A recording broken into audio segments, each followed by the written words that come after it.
ఎన్టీఆర్ జిల్లా జగ్గైపేటలో అధికార పార్టీకి చెందిన భారీ మద్యం డంపును అధికారులు స్వాధీనం చేసుకున్నారు. వత్సవాయి గ్రామంలో అక్రమంగా నిల్వ ఉంచిన మద్యం బాక్సులను పోలీసులు గుర్తించారు. వెంటనే మద్యం స్థావరంపై దాడి చేయడంతో భారీ మద్యం కేసులను స్వాధీనం చేసుకున్నారు. అధికార పార్టీ నేతల ఒత్తిడి మేరకు తక్కువగా మద్యాన్ని స్వాధీనం చేసుకున్నామని చూపించే ప్రయత్నం చేస్తున్నారు అధికారులు. ఈ వ్యవహారంపై ఏబిఎన్ ఆంధ్రజ్యోతి ప్రతినిధులు పోలీసులను ఫోన్లో సంప్రదించేందుకు ప్రయత్నించగా అందుబాటులోకి రాలేదు.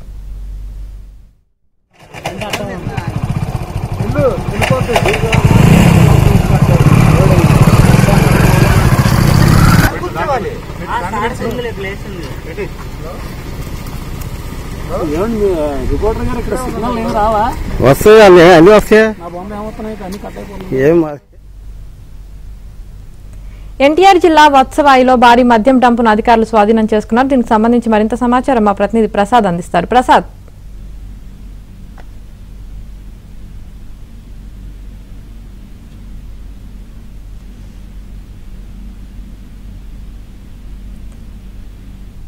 ప్రసాద్ వినిపిస్తుందా?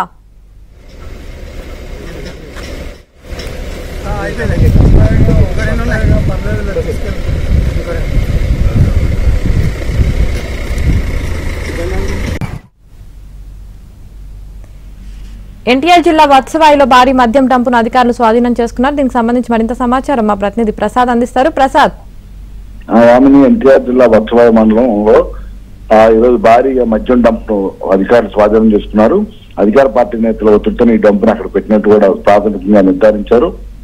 ప్రధానంగా ఎన్నికల సమయంలో డబ్బు మద్యం పంపిణీ చేయడంలో చాలా మంది రాజకీయ పార్టీలు వ్యవహరిస్తారు. అందులో భాగంగా ముందస్తుగా పెద్ద ఎత్తున మద్యాన్ని వీరంతా కూడా అక్కడ దాచిపెట్టి రేపొద్దున ఎన్నికల్లో గ్రామాల వారికి పంపిణీ చేసేందుకు శ్రీకారం చుట్టినట్టు కూడా తెలుస్తా ఉంది.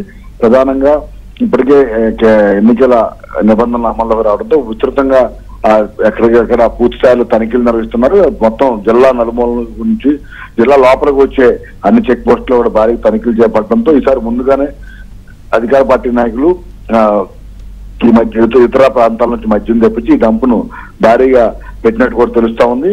అయితే ఈ అధికారులకు పక్కా సమాచారం రావడం, అక్కడ నుంచి కొంత మద్యం చేతులు బయటికి తీసుకొస్తున్న నేపథ్యంలో పోలీసులకు సమాచారం అందింది. వీరు వ్యూహాత్మకంగా దాడి చేసి మొత్తం ఆ డంపును కూడా స్వాధీనం చేసుకున్నారు. లక్షల్లో దీని విలువ ఉంటుందని కూడా భావిస్తా ఉన్నారు. ఇదే విధంగా ఇప్పుడు ఎవరైతే ఈ డంపును అక్కడ పెట్టారో వారు కొంతమంది అనుమానితులు పోలీసులు విచారిస్తున్నారు. వారిచ్చే సమాచారాన్ని బట్టి మరికొన్ని ప్రాంతాల్లో కూడా ఇదే విధంగా ఆ డంపులు ఏర్పాటు చేసినట్టు కూడా భావిస్తున్నారు. అయితే వారి నుంచి వచ్చే సమాచారం మేరకు పూర్తిస్థాయిలో దాడులు చేసి మొత్తం ఎక్కడెక్కడైతే అంత మేర పెట్టారు, ఎవరెవరు పాత్ర ఉందని అంతవరకు కూడా పూర్తిస్థాయిలో విచారణ చేస్తున్నారు. అవన్నీ దొరికిన తర్వాత మళ్ళీ మీడియాకు పూర్తి వివరాలు వెల్లడిస్తామని కూడా పోలీసులు చెప్తున్నారు. ఆమెని